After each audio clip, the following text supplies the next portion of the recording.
কালী পুজোর পরে আজকে বাড়িতে ছিল সৎসঙ্গ, আর তার জন্যই আমি একটু সাদা কালারের শাড়ি পরা ট্রাই করেছি। পুরোটা সাদা পরিনি। আর এখানটায় গোপালকে রেডি করাচ্ছিল এই যে গপু। আর এই দেখো সৎসঙ্গ শুরু হয়ে গেছে, আর অনেক লোকও চলে এসেছে, আরও লোক আসবে। সৎসঙ্গে সবাই সাদা জামাই পরে, আমিও তার জন্য ট্রাই করেছি। সবাই মোটামুটি ট্রাই করেছে সাদা পরার, যারা পরানি তাদের হয়নি আর কি। আর এই দেখো এখানটায় ও গান করছে, এটা হচ্ছে আমার মামার ছেলে, মামা শ্বশুরের ছেলে, যাই হোক। তো এই দেখো এখানে সব নাচতে শুরু করে দিয়েছে, গানটাও খুব সুন্দর করছিল। আর সৎসঙ্গ জানি না কেউ দেখেছে কিনা, আমার তো পার্সোনালি খুব ভালো লাগে। আর আমি এখানে বসে আছি, আর এখানে সবাই বসে আছে।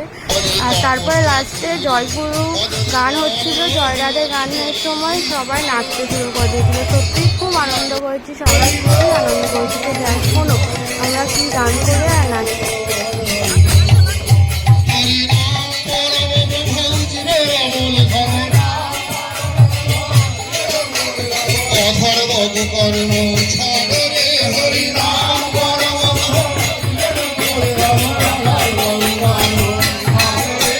জয় রাধে রাধে কৃষ্ণ কৃষ্ণ গোবিন্দ গোবিন্দ বল রে।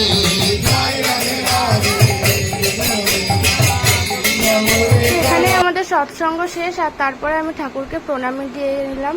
প্রণামীটা কি বলতো হয়, আগে দিতে হয়, না হয় একদম লাস্টে দিতে হয়। তার জন্য আগে আমি আসতে পারিনি, শুরু হয়ে গেছিলো, তাই লাস্টে দিলাম।